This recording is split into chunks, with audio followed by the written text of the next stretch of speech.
Hey YouTube, what is up? We have a lot of news to talk about today, whether it be TCG exclusive related or OCG related, so let's just bust right into it. First off, the TCG exclusive FAs have had all their effects released, not leaked, officially released, and so far we have 2 monsters, a field spell, and a quick play spell card. So let's bust into their effects. Their effects seem to be based on level modulation.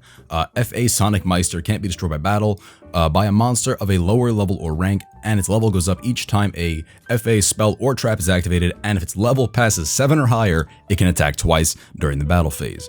So it's pretty interesting. Their levels are really weird, and their levels actually, it's kind of a new mechanic. I actually kind of appreciate the fact that it's not something we've really seen before. Yes, we've had monsters unaffected by things of a lower level or rank, but this is the first time that that's been incorporated with level modulation, at least to my knowledge. So it's pretty cool that we're getting this interesting mix up. The effect is all right. You actually get 2 attacks in the battle phase, which isn't that bad.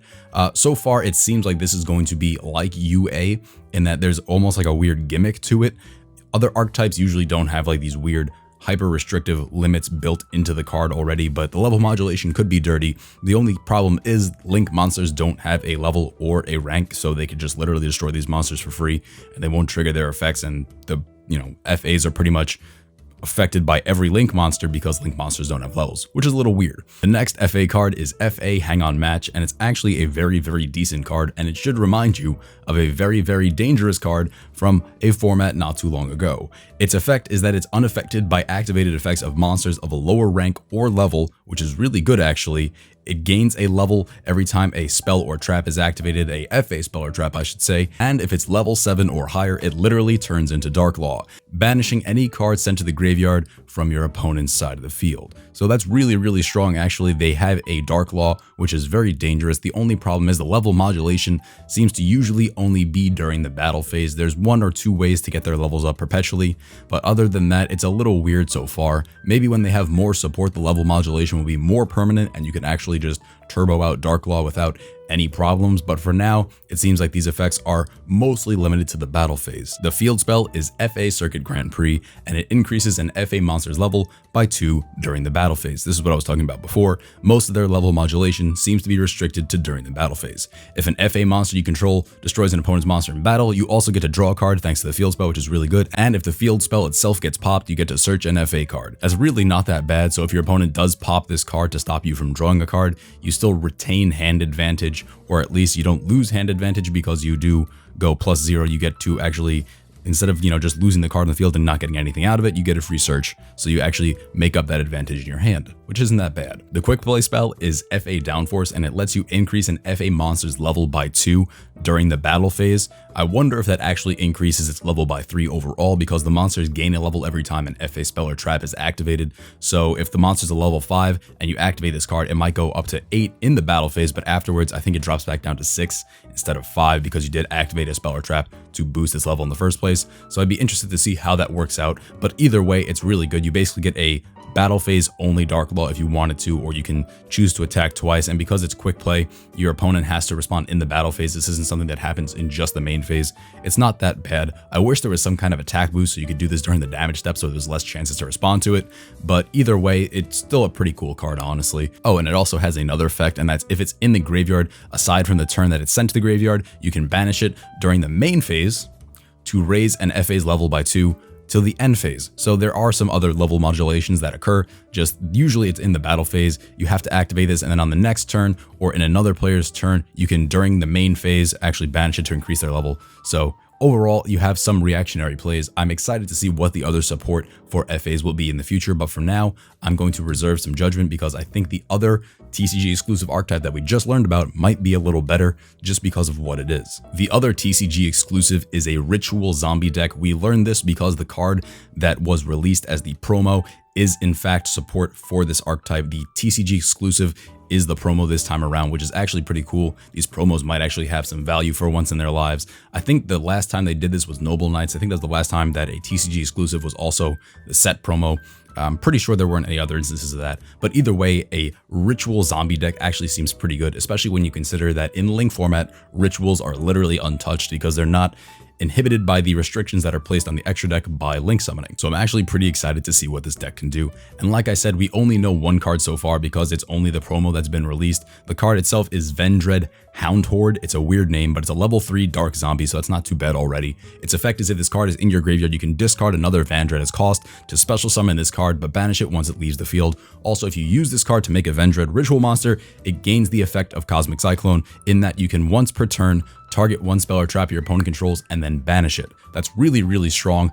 I'm actually very interested in this.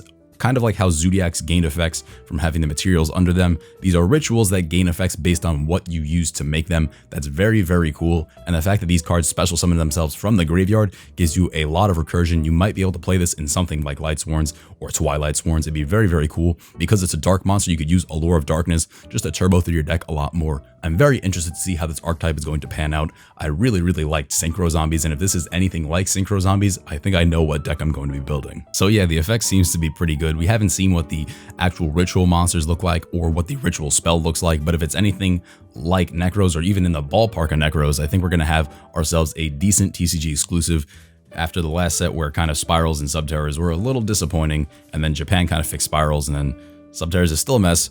But either way, let's get into the OCG. There is yet another Sixth Samurai card announced. It is Legendary Shadow of the Sixth Samurai, and all that we know is that it's a dark level 4 monster. That's literally it. The text is obscured and it says like, you know, secret or something like that. You can't find out what the text is yet, but there is text next to it, and that text next to it says link to an original card that stands side by side with the Sixth Samurai. So maybe we're getting a Link Sixth Sam, or we're getting some Sixth Sam related Link monster. That'd be pretty cool. Maybe not in archetype specifically, but it could be a generic Link monster that helps out Six Samurais. I don't know yet. I'm actually pretty excited, but until we know what this Link monster is, I'm going to hold my reservations because I don't want to get too hyped, honestly. I feel like I got burned out on Subterrors and Spirals. Spirals are coming around now, but I feel like I got to reserve my judgment for some of these archetypes now because you never know at this point, honestly. And lastly, we are getting a Link monster Kuriboh called Link Kuriboh. The name should have been pretty obvious what they were going to name it. It requires one level 1 monster, which could work well for Spirals, and its arrow points down, which is like literally straight down. So you could summon this with one level 1 monster into your link zone and extend your links into your main monster zones and then go from there. It also has a very Kuriboh-like effect in that if an opponent's monster declares an attack, you can tribute this card from your field, and then that attacking monster's attack becomes 0. And because it affects the monster's attack and defense, its attack or defense modulation, if you will, you can actually quick effect activate this during the damage step, which is very dangerous. It's almost like a Link version of Honest, which is pretty cool. I like the way that this card works, and its other effect is very good as well, in that if this card is in the graveyard, you can tribute a level 1 monster on your field to special summon this card from the graveyard during either player's turn, but unfortunately, that is a hard once per turn. So you actually get a pretty decent recursion, and I'm not sure how it's worded, but I'm pretty sure only the special summoning from grave is a hard once per turn. I'm not sure if the attack modulation and, you know, decreasing it to 0 is once per turn. So you might be able to get that effect off twice per turn, and if you can keep level 1 monsters on the board and swarm, you actually might be able to just, you know, outgrind your opponent because you could just recur this Link monster again and again, and every time they attack, they lose their monster because his attack becomes 0. So it doesn't seem too bad, to be honest with you. And that's it for this roundup, guys. Hopefully you enjoyed this Yugi news. Let me know what you guys thought in the comments down below. I'm actually very, very excited for this Ritual Zombie deck. I've been looking for a different type of deck to play. I've been playing Zodiac for like the last 6 months, so I'm finally excited to play something else. Hopefully, you know, it's good. Hopefully the TCG doesn't let me down like they did last time. But let me know what you guys think in the comments down below. And as always, if you enjoyed this video, don't forget to give it a thumbs up and click subscribe because it's free, it's fun, and I'll see you guys in the next one.